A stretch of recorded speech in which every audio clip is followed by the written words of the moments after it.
Hello मित्रों, नमस्कार। कैसे हैं आप सब? आशा करता हूँ सभी अच्छे होंगे। सर्दियाँ शुरू हो चुकी हैं। आप निश्चित रूप से ठंड का आनंद ले रहे होंगे, लेकिन उसी के साथ एसएससी सीएसटी 2025 की मुख्य परीक्षा भी आपके सर पर है, जो कि 14 दिसंबर 2025 को आयोजित होने जा रही है। सबसे पहले आप सभी को उस परीक्षा के लिए बहुत बहुत शुभकामनाएं।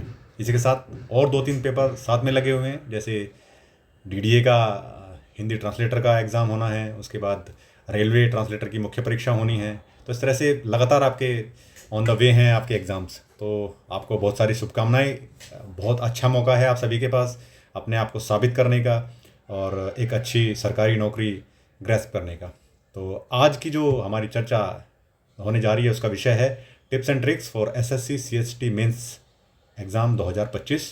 जैसा कि मैंने पहले ही बताया कि ये 14 दिसंबर 2025 को आयोजित होगी। मित्रों, बहुत ही इम्पोर्टेंट परीक्षा है। इस बार रिक्तियां भी पिछले वर्षों के मुकाबले बहुत ही अधिक हैं। तो निश्चित रूप से एक अच्छा मौका है आप सभी के पास, जिन्होंने भी प्री की परीक्षा पास कर ली है और वो मुख्य परीक्षा में बैठने जा रहे हैं। तो आप सभी जिन्होंने भी प्री की परीक्षा पास की है, निश्चित रूप से आप मुख्य परीक्षा में बैठिए। आपको एक अनुभव प्राप्त होगा आप योग्य हैं, एलिजिबल हैं या नहीं हैं, इसका ध्यान ना रखते हुए, क्योंकि एक और मौका मिलेगा आपको। क्योंकि ज़्यादातर लोग ये चर्चा करते हैं कि भाई जो आप एलिजिबल ही नहीं है तो क्यों सीट खराब कर रहे हैं। जी मित्रों, ये बात बिल्कुल सही है, लेकिन एक और मौका आपको मिलेगा। जब आप एलिजिबल नहीं होंगे तो आप अपना पोस्ट प्रेफरेंस जो आता है, वरीयता फॉर्म एक आता है, जिसमें आपको बताना होता है कि आप कौन सी पोस्ट पर चयन लेना पसंद करेंगे, बशर्ते आप उस पोस्ट के मुताबिक आपके अंक आपने प्राप्त किए हों। तो उस समय आप पोस्ट प्रेफरेंस मत भरिएगा। तो मेरा आप सभी से गुजारिश, परीक्षा में निश्चित रूप से बैठिए और अच्छा अपना बेहतर करने की कोशिश करिए, अनुभव प्राप्त करिए। स्पेशली उन लोगों को कहूँगा जो पहली बार परीक्षा देने जा रहे हैं। जिन्होंने एक दो बार परीक्षा दे चुके हैं तो उन्हें कोई ज़्यादा आवश्यकता नहीं है, वो चाहें तो स्किप कर सकते हैं। लेकिन जो प्रथम बार इस परीक्षा को देंगे उनके लिए बहुत ही ज़रूरी है अपने आप को जांचना, अपने आप को परखना कि आप उस परीक्षा के माहौल में अपने आप को कितना नियंत्रित और संयमित रख पाते हैं। तो मित्रों, शुरू करते हैं आज की टिप्स एंड ट्रिक्स। कोई ज़्यादा विशेष बातें तो मैं आपको पता ही है, ज्ञान देने के मूड में नहीं रहता हूँ। एक कुछ चीज़ें ज़रूरी होती हैं और बहुत ही आवश्यक होती हैं उन सब बातों के लिए जिनका हमारी परीक्षा पर पहले से ही बहुत ज़्यादा प्रभाव पड़ सकता है। तो इसमें आपको ध्यान रखना है। दो चीज़ें आपको बताऊंगा। जो पहले हैं प्री एग्ज़ाम, यानी परीक्षा से पहले आपको किन किन चीज़ों का ध्यान रखना है, और फिर बताऊंगा परीक्षा के दौरान आपने किस चीज़ों का ध्यान रखना है। एक बात आपको बिल्कुल निश्चित रूप से मैं अश्योर कर देना चाहता हूँ कि यदि आप इन टिप्स एंड ट्रिक्स का इस्तेमाल करेंगे तो आप बेहतर कर पाएंगे। और मुख्य परीक्षा की खासियत ये होती है कि इसमें बहुत सारा जो फैक्टर है वो आपका लक, यानी आपके जो भविष्य है, आपके लक पर भी बहुत ज़्यादा डिपेंड करता है। तो आप बिल्कुल बेफिक्र रहिएगा कि आपने किस प्रकार की परफॉर्मेंस दी है। आपने अपना 100% देने की कोशिश करनी है, बाकी आप उस राधे रानी पर छोड़ दीजिए। निश्चित रूप से वो अगर आपके लिए अच्छी होगी ये चीज़, तो निश्चित रूप से आपको इस चीज़ पर कवर करेंगे। तो चलिए शुरू करते हैं, समय को ज़्यादा वेस्ट नहीं करेंगे। बहुत ही इंपॉर्टेंट, बहुत ही महत्वपूर्ण समय चल रहा है, आपने हर एक पल का यूटिलाइजेशन करना है। शुरू करते हैं। तो मित्रों, सबसे पहले मैं आपको बताऊंगा कि आपने ऐसी कौन सी चीज़ है जो सबसे पहले ध्यान रखनी है, और वो बात कर रहा हूँ मैं किसकी, एग्ज़ाम से पहले की। एग्ज़ाम से पहले आपने सबसे पहले जो इंपॉर्टेंट चीज़ है वो है आपकी हेल्थ। आपने कोई भी ऐसी चीज़ नहीं करनी है जिससे आपके स्वास्थ्य पर नकारात्मक प्रभाव पड़े। कोई बाहर का खाना मत खाइए, ठंड से अपना बचाव रखिए, बाहर बिना कपड़ों के, बिना कैप वगैरह के बाहर मत निकलिए। 2-3 दिन की बात है, अपने आप पर थोड़ा सा नियंत्रण रखेंगे तो निश्चित रूप से आप बेहतर कर पाएंगे। दूसरा इंपॉर्टेंट फैक्टर जो आता है वो है ट्रैवल अरेंजमेंट्स। निश्चित रूप से आपका जो मुख्य परीक्षा होने जा रही है वो आपके रीजनल हेडक्वार्टर्स में ही रहती है। कुछ एक दो सेंटर अगर अलग हों तो बात पता नहीं, लेकिन मुख्य परीक्षा जो है वो ज़्यादातर जो है आपके जो है आंचलिक कार्यालय के मुख्यालय पर ही रहती है। तो इस प्रकार जैसे प्रयागराज हो गया, दिल्ली हो गया, भोपाल हो गया, कोलकाता हो गया, पटना हो गया, इन्हीं जगहों पर मुख्य परीक्षा आयोजित होने गया है। तो आपके घर से ये दूर हो सकते हैं। तो आपने क्या करना है, समय से अपना ट्रैवल अरेंजमेंट कर लीजिए, चाहे वो रिजर्वेशन के माध्यम से हो, चाहे वो आपने किसी बस वगैरह से ट्रैवल करना हो, तो कहाँ से किस तरह से जाना है, कौन सी बस कहाँ पर ज़्यादा शॉर्टेस्ट रूट कौन सा पड़ेगा। अगर शॉर्टेस्ट के चक्कर में कहीं ऐसा तो नहीं है कि रोड ख़राब हमने चुन लिया है। इन सब चीज़ों का आपने ध्यान रखते हुए ट्रैवल अरेंजमेंट्स को अपने कर लीजिए। तो यानी दूसरा हमारा जो इंपॉर्टेंट हो गया वो हो गया ट्रैवल अरेंजमेंट्स। तीसरी जो मुख्य बात आती है, जो कि परीक्षा से पहले आपने ध्यान रखनी है, वो है आपके इंपॉर्टेंट डॉक्यूमेंट्स। इसमें सबसे ज़्यादा महत्वपूर्ण हो जाता है आपका मुख्य परीक्षा का प्रवेश पत्र। इसको आप अपने पहले से प्रिंट करा के रख लीजिए, 2 फोटो अपने पास रख लीजिए। मुख्य परीक्षा के लिए आपको एक अपनी ओरिजिनल आईडी भी अपने साथ में रखनी है, आधार हो तो सबसे बढ़िया, लेकिन 1-2 आईडी और अगर रखना चाहते हैं तो बेहतर तरीके से रख लीजिए। 3 चीज़ें इंपॉर्टेंट हो गई। सबसे पहले आपने रखना है अपना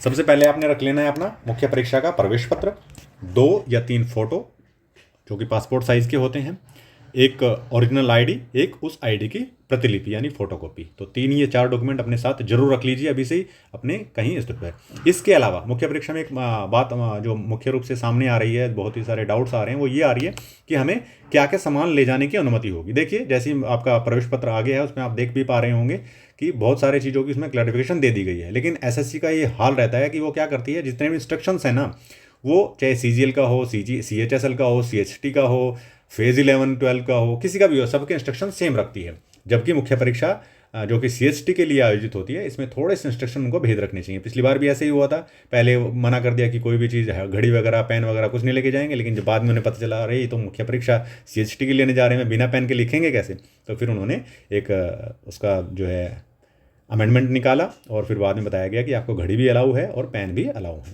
तो आप अपने पसंद के, जिसमें आपका हाथ सही बैठता हो, अपने पसंद के पेन रख लीजिए। घड़ी जो कि एनालॉग हो, डिजिटल ना हो, आप एनालॉग घड़ी रख लीजिए। और एक पानी की बोतल जो कि ट्रांसपेरेंट हो, रखना चाहते हैं तो वो भी रख लीजिए। ठंड है, वैसे पानी की इतनी आवश्यकता नहीं पड़ेगी, लेकिन कुछ लोग जो कि फोबिया से ग्रसित रहते हैं, कई बार आवश्यकता होती है अच्छे से ऑक्सीजन ग्रहण करने की, तो वहाँ पर वो निश्चित रूप से काम आ जाता है। तो आप इन चीज़ों का ध्यान रखेंगे। चौथा इंपॉर्टेंट चीज़ है रिपोर्टिंग टाइम का, जो कि परीक्षा से पहले अपने ध्यान रखना है। रिपोर्टिंग टाइम जैसे कि परीक्षा के मुख्य प्रवेश पत्र पर दे दिया गया है, आपका 9:30 से 10:30 के मध्य रहेगा। तो आप कोशिश करिए 9:30 तक अपने एग्जाम सेंटर पर पहुंच जाइए। फिर भी किसी वजह से अगर आपको ऐसा लग रहा है कि ट्रेन लेट हो रही है, कोई ऐसी चीज़ है जो बीच में ट्रैफिक है, तो उतना ही गैप लेकर चलिएगा। 10:30 मतलब लास्ट टाइम है, उसके बाद आपको एंट्री देने में मना ही हो जाएगा। आप बिल्कुल डाउट मत रखिए इस मामले में कि नहीं 1-2 मिनट का देख लूँगा मैं।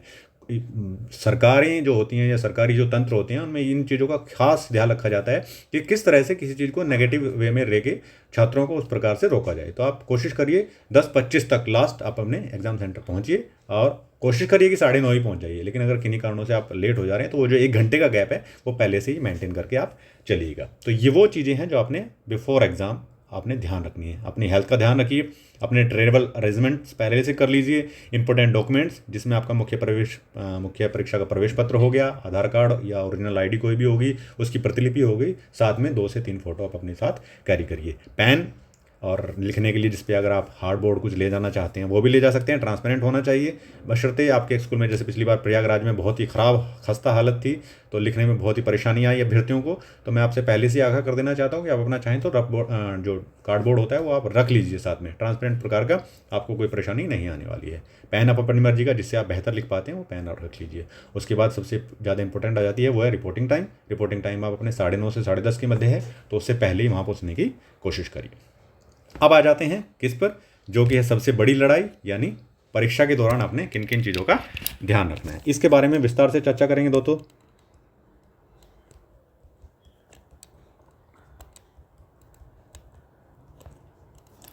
परीक्षा के दौरान सबसे पहले मित्रों आप क्या करिए, जैसे ही आपको शीट मिल जाती है, जैसे 11 बजे से एग्ज़ाम शुरू होने की कार्रवाई है, तो 9:30 के आसपास या 10:45 के आसपास वो आपको 11:15 के आसपास आपको क्या शीट पकड़ा देंगे। उसमें एक सील लगी रहती है, उस सील को खोलने के लिए मना किया हुआ होता है। निश्चित रूप से आप उसको पालन करिएगा, जब तक सील खोलने के लिए ना कहा जाए आप ना करिएगा। लेकिन एक काम आप कर सकते हैं जो कि आपको बहुत ही फ़ायदेमंद साबित होगा आपके वर्ड काउंट में। तो आप क्या करिए, हल्का सा कोना उठा के आप क्या करिए, लाइन काउंट कर लीजिए, सीट में कितनी लाइन है। ज़्यादातर 30 या 31 लाइन्स होती हैं, लेकिन फिर भी एसएससी है, कुछ भी बदल सकती है। तो आप एक बार कंफर्म हो लीजिए कि कितनी लाइनें हैं। तो अगर 30 लाइनें आपने काउंट कर ली, क्योंकि वो पेन से ऐसे उगाड़ने से हल्का सा वो निश्चित रूप से दिख जाती हैं लाइनें, तो आपने लाइन काउंट कर ली। अब आपने अपने शब्दों का ध्यान रखना है, क्योंकि आपने प्रैक्टिस की हुई है इसी प्रकार की शीट पर। अगर नहीं भी किया तो भी एक एवरेज आप अपना देख लीजिएगा, पहले से आज या कल में प्रैक्टिस करके देख लीजिए कि आप एक लाइन में कितने शब्द समा पाते हैं। जैसे इंग्लिश में थोड़े से कम आते हैं, हिंदी में थोड़े से शब्द ज़्यादा आ जाते हैं। तो मैं अगर एवरेज मान के चलूँ तो 7 वर्ड मैं मान के चल रहा हूँ कि इंग्लिश के आ जाते हैं और 8 वर्ड जो हैं हिंदी के आ जाते हैं एक लाइन में। ये मैं अपनी बात कर रहा हूँ, आप अपना भी देख सकते हैं, एक आध वर्ड का इधर उधर फर्क रहता है। तो आपने एवरेज काउंट कर लिया कि 30 लाइनें हैं एक पेज में और मेरे 8 वर्ड आ रहे हैं, तो एक पेज पर आपके 240 शब्द समा जाएंगे। तो आपने 240 प्लस 240 480 और तीसरे पेज पर कुछ थोड़ा बहुत जो कि बच जाता है 500 वर्ड पढ़ा करने के लिए। ये सब मैं क्यों बताना चाह रहा हूँ आपको, इस सबसे आपको फायदा मिलेगा दोस्तों कि आपको 500 वर्ड की जो सीमा है ना उसी में रह के अपना बेहतर कार्य दिखाना है। आप 600 650 700 800 वर्ड तक लिख देते हैं दूसरे ऐसे के लिए या बाकी ट्रांसलेशन के लिए, आपके पास समय ही नहीं बचता है। तो ये जो है आपको बहुत ही मददगार साबित होगा। आपने क्या करना है, लाइन काउंट कर ली, एक एवरेज निकाल लीजिए या पहले ही आपने लाइन काउंट करके रखिए। जैसे आप लिखना शुरू करेंगे तो 5-6 लाइन आप जब लिख लेंगे ना तो 5-6 लाइन के बाद आप काउंट कर लीजिए 5-6 लाइनों में कितने वर्ड आए हैं, उसको डिवाइडेड बाई उतनी लाइन कर दीजिए तो आपका एवरेज आ जाएगा। देखिए 2-4 शब्द जब आप लिखने बैठते हैं तो 2-4-10-20 शब्द कम ज़्यादा चलते हैं, 480 से लेकर 520 तक के शब्द मान्य हैं, कोई दिक्कत वाली बात नहीं है उसमें। तो हमने क्यों ज़्यादा शब्दों का इस्तेमाल करके अपना टाइम वेस्ट करना, जब हमें 500 पे उतने नंबर मिल रहे हैं, 600 650 पे उतने ही मिलेंगे। बल्कि कई बार तो नकारात्मकता की वजह से नंबर काट भी लिए जाते हैं। एग्जामिनर लिख के देता है कि आपने ज़्यादा शब्द लिख दिए हैं, कई बार ज़्यादा कम लिख देने से एग्जामिनर लिख के देता है कि आपने इतने शब्द कम लिखे हैं। तो क्यों हम उस चक्कर में पढ़ना, हमने एवरेज लेके चलना है कि 490 से 520 के बीच ही हमारे शब्द होने चाहिए। 20 से 30 शब्द कोई भी किसी भी समय ऑन द स्पॉट आदमी भी किसी भी चीज़ को ऐड या डिलीट करके उसको किया जा सकता है। तो ये बहुत ही मददगार साबित होगा दोस्तों, इसको जरूर आपने फॉलो करना है एग्जाम के दौरान, एग्जाम जैसे ही शुरू होगा उससे पहले। अब जैसे ही आपने सील खोल ली, आपने परीक्षा के लिए अपना शुरू करना है, तो उस समय आपने ध्यान रखना है, ज़्यादातर लोग ये सलाह देते हैं कि आप सीधा ट्रांसलेशन पर टूट पड़िए। मित्रों, मेरा जो अनुभव रहा है, मैंने ये देखा है कि आपको अपने बेस्ट के साथ खेलना है, ना कि किसी दूसरे का कॉपी करना है। अब ये ऑन द स्पॉट भी डिपेंड करता है। हाँ, ये निश्चित रूप से अच्छा है कि यदि ट्रांसलेशन आपकी अच्छी है और ट्रांसलेशन आ भी अच्छी गई है तो ही आप उस पर टूट पड़िए। टूट पड़िए का सेंस है कि उसको आप पहले अटैम्प्ट कर लीजिए। इसका फ़ायदा क्या होगा, देखिए क्या चीज़ें होती हैं कि जब आपने पेपर पढ़ा, पेपर में आपने देखा कि पहले ऐसे आएंगे इंग्लिश के, फिर ऐसे आएंगे हिंदी के, फिर आएगी इंग्लिश टू हिंदी ट्रांसलेशन और फिर आएगी हिंदी टू इंग्लिश ट्रांसलेशन। तो आपने पहले ऐसे पढ़े, आपने देखा हाँ 4 ऐसे हैं, उसमें से मुझे एक पर मैं महारत या फिर अच्छा लिख सकता हूँ। दूसरा देखा मैं इस पर भी अच्छा लिख सकता हूँ। तीसरा ट्रांसलेशन देखा, ट्रांसलेशन में आपने देखा कुछ शब्द ऐसे हैं जिसमें डिस्टर्बेंस होगा, ये कि इंग्लिश टू हिंदी वाले में। फिर आपने देखा हिंदी टू इंग्लिश में कुछ शब्द ऐसे हैं जिसमें डिस्टर्बेंस हो सकता है। तो आपने चारों में से कंपेयर करके ये देखना है कि सबसे पहले सबसे फास्ट एकदम मेरे दिमाग में किससे रिलेटेड आइडियाज़ आ रहे हैं। तो आपने जैसे देखा कि मेरे दिमाग में आइडिया आ रहे हैं कि मैं ट्रांसलेशन के शब्द जो हैं बिल्कुल मेरे फेमिलियर हैं और कोई ज़्यादा परेशानी होने वाली नहीं है, तो आप ट्रांसलेशन पहले कर लीजिए, पहली ट्रांसलेशन। दूसरी में देखा कि आपकी मुश्किल है, उसको छोड़ दीजिए, अब ऐसे पर आ दीजिए। ऐसे में आपने देखा कि हाँ पहले वाले ऐसे में या दूसरे वाले ऐसे में मैं बेहतर लिख सकता हूँ, मेरे दिमाग में आइडिया भी कौन रहे हैं और मैंने एक रफ आइडिया उसका रफ शीट पर पीछे ले भी लिया है, तो आप उस ऐसे को लिख लीजिए, फिर वापस ट्रांसलेशन पर आ जाइए। मेरा कहने का मतलब ये है बेसिक कि आप अपने बेस्ट के साथ चलिए। दूसरों के लिए, मेरे लिए कुछ और बेस्ट हो सकता है, मेरे लिए पहले ऐसे लिखना बेस्ट हो सकता है, आपके लिए पहले ट्रांसलेशन करना बेस्ट हो सकता है, या फिर आप पहले ट्रांसलेशन फिर ऐसे फिर ट्रांसलेशन फिर ऐसे, ऐसे भी कर सकते हैं। इससे कई बार ऐसा होता है जैसे हम ट्रांसलेशन करने बैठते हैं तो ट्रांसलेशन में इतने ज़्यादा फंस जाते हैं तो क्या जो हमारे विचार ऐसे के लिए हो जाते हैं, ऐसे के लिए हमें क्रिएट करने थे, वो एकदम से स्ट्रक हो जाते हैं और दिमाग उतना अच्छे से वर्क कर नहीं पाता है। आप परीक्षा में बैठेंगे तो निश्चित रूप से आप देख पाएंगे कि आपके साथ भी ऐसी कुछ घटनाएं घटित होंगी। मैं स्पेशली ऐसी बातें अपनी तरफ से करने की कोशिश नहीं कर रहा हूँ, ये वो सब हैं चीज़ें हैं जो मेरे साथ अनुभव हुआ है, मैंने देखी हैं कि हाँ इस तरह की समस्याएँ भी आती हैं। तो आपने क्या करना है, पहले लाइन काउंट कर लीजिए, पहली 5 से 7 लाइन लिख के वर्ड काउंट करके उनका एवरेज निकाल लीजिए और ध्यान दीजिए कि 490 से लेके 520 से ज़्यादा शब्द मुझे एक ऐसे में खर्च नहीं करने हैं। इससे आपका टाइम मैनेजमेंट भी होगा और साथ ही साथ आपको दिक्कत भी नहीं आएगी, आपकी लिखावट अच्छी आएगी, क्योंकि समय अगर आपको अच्छा मिल रहा है तो आप अच्छा लिख पाएंगे। उसके बाद आ जाता है जो पहले आपको लिए आसान हो, चाहे ट्रांसलेशन आसान हो चाहे ऐसे आसान हो। एक तो ये है कि मुझे ट्रांसलेशन पहले करने में आसानी होती है, दूसरा ये है कि परीक्षा में ट्रांसलेशन टफ आ गई है फिर भी आप ट्रांसलेशन ही करने बैठ गए हैं, तो आपको निश्चित रूप से परेशानी होगी। जो आप ऐसे अच्छा लिख सकते थे उसके लिए समय ही नहीं बचेगा और आप उसको अच्छा नहीं कर पाएंगे। तो आपको अपना बेस्ट देने के लिए क्या करना है, पहले मुझे जो सबसे अच्छा आता है वो मैं सबसे पहले अटैम्प्ट करूंगा, चाहे वो ऐसे हो चाहे वो ट्रांसलेशन हो। ये आप पे ऊपर डिपेंड करेगा ऑन द स्पॉट एग्जाम आया कैसे है। जैसे पिछली बार ट्रांसलेशन ऐसा आ गया, वो पहला ही इंग्लिश टू हिंदी कि उसमें ही 45 मिनट्स तक चले गए लोगों के, और मैं भी उसमें शामिल था। 35 से 40 मिनट मैंने उसमें खर्च कर दिए। वो बात अच्छी है कि इस जो स्पीड है उसको मेंटेन करना पड़ा और ले जाके लास्ट तक उसको बस अंतिम क्षणों में ही बल्कि कहेंगे कुछ हिंदी वाला ऐसे तो लगभग थोड़ा सा छूट गया, शॉर्टेज ऑफ वर्ड्स रह गए थे, लगभग 40 के करीब 460 के करीब ये शब्द में लिख पाया था।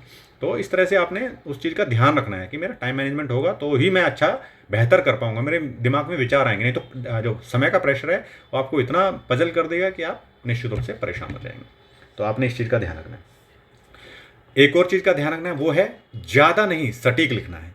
आपको शब्द ऐसा नहीं है कि 4 पेज 5 6 पेज तक दिए जाएंगे और 6 पेज तक भरने हैं, उसमें ज़रूरी नहीं है। आपके 500 पेज 2 पेज में ख़त्म हो गए, 2 पेज में ख़त्म करिए।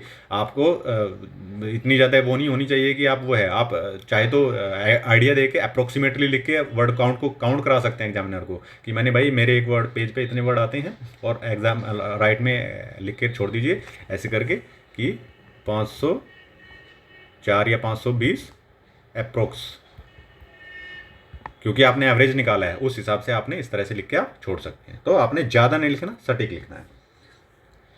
उसके बाद आप पीछे रफ शीट दी होती है, आपकी जो आंसर शीट है उसके पीछे रफ शीट दी जाती है, उसका भरपूर इस्तेमाल करिए। कोई नेगेटिव इंपैक्ट नहीं जाने वाला है। आप डायग्राम बनाइए अच्छे से कि मैं ऐसे लिखने जा रहा हूँ तो किन किन पॉइंट्स को कवर करूँगा, क्या क्या चीज़ें पॉजिटिव और नेगेटिव हो सकती हैं, क्या क्या चीज़ें सुधरे। ट्रांसलेशन में कुछ डिफिकल्ट वर्ड्स आ गए हैं तो उनको नोट कर लीजिए, कोई ऐसी चीज़ हो गई है जो ब्लैंक छोड़ दीजिए। अच्छा, ट्रांसलेशन में कई बार ऐसा फंसता है आदमी कि एक शब्द, जैसे पिछली बार प्रसंस्करण था, तो प्रसंस्करण के लिए आप काफ़ी देर तक सोचते रहे, उसके लिए बैठे रहे, कोई फर्क नहीं पड़ने वाला है, क्योंकि दिमाग में अगर विचार आना होगा तो विद इन 15 से 20 सेकंड आ जाता है, नहीं आता है तो बहुत देर तक सोचने के बाद भी नहीं आता है। तो आप क्या करिए, इसके वर्ड को स्किप करिए, उसकी जगह छोड़ दीजिए, क्योंकि लास्ट टाइम पे आप क्या करेंगे, लिप्यंतरण नहीं कर सकते हैं, इससे ज़्यादा कोई ऑप्शन आपके पास बचता नहीं है। तो आप लिप्यंतरण ही जब करना है तो क्यों ना उस वर्ड को वहाँ छोड़ के आगे की आप ग्रामर होगी, बाकी वर्ड्स हो गए, उनको सही उसमें क्रम में बैठाइए और अपनी बाकी की ट्रांसलेशन करिए। क्यों समय वेस्ट करना हमने। तो अगर कोई शब्द ऐसा फंस जाता है जिसका एग्जैक्ट मीनिंग आपको नहीं पता है, या तो भावार्थ करके आप आगे बढ़िए, लेकिन अगर आपको ऐसा लग रहा है कि नहीं मुझे बाद में याद आ सकता है और कोई भी ऑप्शन नहीं बचता है तो लिप्यंतरण ही करना है, तो ब्लैंक छोड़िए उस स्पेस को, उतना स्पेस ब्लैंक छोड़ दीजिए, आगे बढ़िए, बाकी सब्जेक्ट वर्ब ऑब्जेक्ट के हिसाब से पूरे सेंटेंस को जमाइए और आगे बढ़िए। तो अपनी इस बात का भी विशेष ध्यान रखना है। इसके बाद आ जाते हैं अपनी राइटिंग देखिए, मैंने पहले ही बताया कि यदि आपका समय प्रबंधन हुआ तो आप निश्चित रूप से अच्छा लिख पाएंगे। जिसकी राइटिंग पहले से खराब है या ऐसी लेजिबल नहीं है तो थोड़ा सा सुधार करने की आवश्यकता है, कि अगर आपको थोड़ा सा समय ज़्यादा दे दिया जाए तो आप बेहतर लिख पाएंगे। तो समय ज़्यादा देने का मतलब है कि आप फालतू की चीज़ों में समय नहीं खर्च करेंगे। ज़्यादा लिख कर समय खर्च करना है। आप 600 से ज़्यादा 700 से 800 वर्ड लिख दे रहे हैं क्योंकि आपके दिमाग में कोई ऐसा ईजी ऐसे आ गया है कि आप बस लिखते ही जा रहे हैं और मज़ा आ रहा है आपको, बाद में पता लगा जो दूसरा ऐसे था और ट्रांसलेशन थी वो आपको छूट गई। तो आपने अपनी राइटिंग का ध्यान रखेंगे तो राइटिंग का ध्यान रखने के लिए आपके पास सबसे बड़ा हथियार है, वो है समय प्रबंधन।